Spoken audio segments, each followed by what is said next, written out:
Tu brauc pa šosei un pretī parādās mašīna. Tavā joslā. Tu domā, laikam kādu apdzen. Mašīna nāk arvien tuvāk, un tu saproti, nē, tā nevienu neapdzen, tā vienkārši ir bez šofera, tā brauc, kur grib, šofers ir aizmidzis. Ko darīt? Braukt viņa joslā, bet ja nu viņš pamosts un pēkšņi grib pats atpakaļ savā joslā, kam tu pēc tam pierādīsi, ka viņš ilgi brauc pa tavu joslu un tu nobijies? Nē, nekādā gadījumā, ja redzat pretīm braucam aizmigušu vadītāju, negrieziet pa kreisi. Samaziniet ātrumu un, ja nav vairs izējis, brauciet kaut grāvī, bet ne viņam virsū. Jūs teiksiet, reta situācija, tā nenotiek, man tā nekad nav gadījies. Izrādās, ka apmēram 20–30% avāriju ar bojāgājušiem cietušajiem ir uz šādu aizmigušo šoferu rēķinu. Un ne jau tikai viņi iet bojā, viņi paņem līdzi arī tos, kas brauc pretī, arī tos, kas sēž vienā auto ar viņiem. Tas nav nekāds mīts, tā ir, un turpat nekāds alkometrs nelīdz. Policija šitādas braucējs neizķers. Mums pašiem jānonāk pie domas, ka tā nevar. Bet kā tu zināsi, ja neviens nesaka? Lūk, tāpēc CSDD nu pat aicināja autovadītājs padomāt par šo problēmu. Miegaini autovadītāji. Kaut kad būšot arī kampaņa, bet nu pagaidām vismaz brīdinājums. Tepat Latvijā veikts pētījums norāda, ka trešdaļa mūsu autovadītāji riskē iemigt pie stūres. Tas jau pats par sevi nebūtu nekāds brīnums, zinot, ka tie, kas vēl nav aizmukuši uz ārzemēm, tepat raujas darbos tā, ka baigi izgulēties nav laika, ja grib galus kopā savilkt. Skaidrs, ka katrs gribētu pagulēt vairāk. Nevajag arī domāt, ka situācija Latvijā būtu dikti jau nu sliktākā citur Eiropā. Piemēram, te pašā Vācijā ir apmēram tikpat liels miegaino braucēju skaits. Bet mūsējiem pagaidām lielākā problēma ir tā, ka 90% autovadītāji pat neapzinās šo risku. Pie mums joprojām figurē varoņu stāsti par to, cik tālu kurš ir aizbraucis bez gulēšanas. Bet, ja tā labi padomājam, tur lielīties nav ar ko, tas vienkārši ir sasodīti bīstami.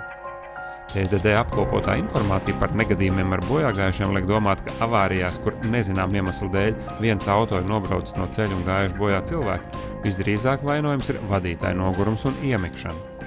Tāda avārija katru gadu ir 10, ja ne 100. Šobrīd to ir grūti pierādīt, bet citu valstu pieredze liecina, ka šie aizmigušie šoferi izraisa tikpat lielu skādu kā iedzērušie vadītāji. Taču iedzērušos vēl kaut kā var izķert ar alkometriem, nogurušajiem pašiem par sevi jāparūpējas.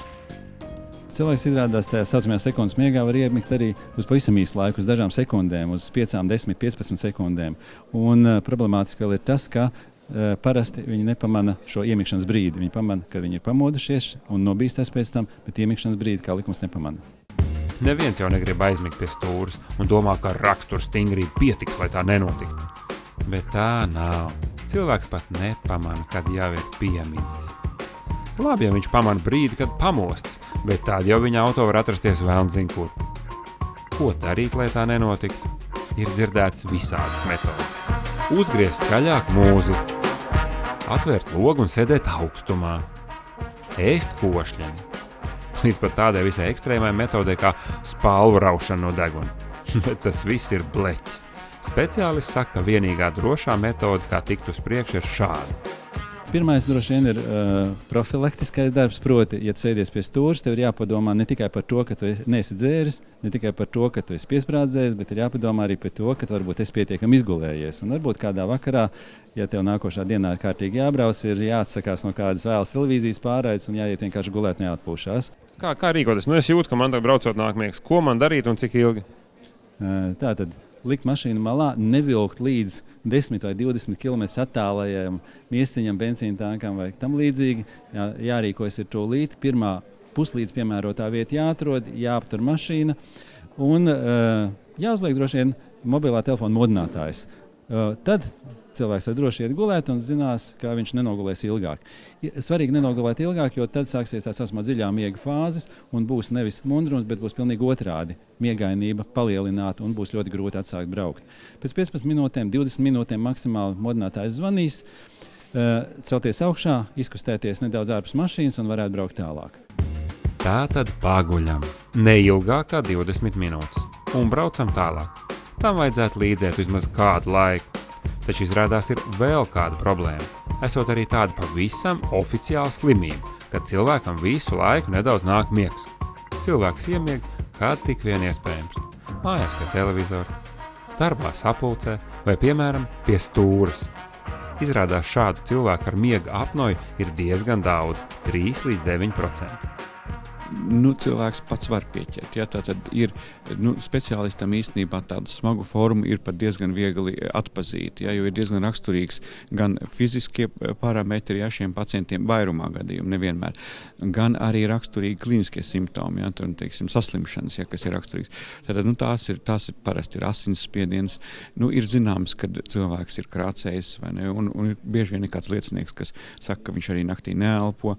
Tā tad ir liekais svars šiem cilvēkiem ļoti bieži novērojams. Tad arī varbūt tāda kakla izmērs liels, ja, ir tāds atsevišķi fiziski parametri, kas ir riska faktori, teiksim tā. Ja arī jums vai kādam radiniekam ir līdzīgas pazīmes, būtu jēga meklēt miega speciālistu konsultāciju. Citādi, ka nesenākā tam autobusu vadītājiem aizpagājušajā gadā Maskavā, kurš piemiegot pie stūres paņem līdz vēl 9 dzīvības. Nevajag arī baidīties meklēt doktora palīdzību. Šo kaiti var ārstēt un tiesības neviens nost neņems. Šeit ir arī ļoti liela nozīme ģimenei. Ja redzat, ka jūsu radagabals bieži cīnās ar miegu pie stūres, un viņam ir arī pārējās doktora minētās pazīmes, varbūt, ka vajag aiziet un saremontēties. Būtu jāmeklē miega speciālistu konsultācijām redzot, vai ne? Tātad arī jau kardiologi diezgan labi zina šo te problēmu, tāpat ģimenes ārsti, un tie arī var nosūtīt cilvēkus jau, vai ne, pie speciālistiem uz konsultāciju. Un kas būtu tas cilvēks, tas iemikšanas biežums, vai kas viņam jāsāk uztraukties būt un sāk domāt, ka tā vairs nevar? Tātad, miegainība parādās pamazām, un bieži vien cilvēki viņu pat nepiefiksē. Un, teiksim, es bieži sastopu ar tādas vidēji smagas formas, kas to miegainību īpaši vēl nejūt vai neapzinās. Un, teiksim, ja viņš atnāca kopā ar sievu, es viņam prasu, vai jūs gadījumā neesat drusku miegainas dienā, vai nav, teiksim, kaut kādās brīžos, kad nav aktīva darbība, kad jūs sēžat, teiksim, sapulcē, vai kā mašīnā kā pasažieris kādu ilgāku laiku, vai nav tā, ka jūs iemiegat, vai pie televizoru iemiegat. Un viņš saka, nē. Savukārt sieva saka, kā ne, tu taču, mīļais, neaizmiedz uzreiz, vai ne, kā ieslēdz televizoru. Ja, un tā. Tātad cilvēki bieži vien to tiešām arī neapzinās. Savukārt jau tās smagās formas, viņi tiešām reāli izjūt to apgrūtinājumu, ko tā miegainība rada. Viņiem ir grūti nosēdēt sapulcē, viņiem grūti palikt vispār nomodā tā priekš viņa problēma. Tas ir tiešām ļoti smagos gadījumos. Ja. Skaidrs, ka nogurums un miegs pie stūres ir pamatīga problēma, un atšķirībā no alkohola vai ātruma pārsniegšanas nav iepriekš daudzināta sabiedrības apziņā. Bail iedomāties, cik lielu daļu no satiksmes negadījumiem izraisa vienkārši neizgulēšanās. Tā apdraud gan pašu gulētāju, kurš varbūt tā miegā smaidot arī aizies pie dieviem, gan arī visus, kas brauc guļavam pretīm. Man negribētos nekad dzīvē satikt pretīm braucošu auto ar aizmigušu vadītāju. Lai nav tā kā tajā anekdotē. Mūsu vectēvs gan aizgāja mierīgi miegā smaidot, nevis tā kā viņi 32 pasažieri šausmās kliedzot, kad autobus noripoja no kalna.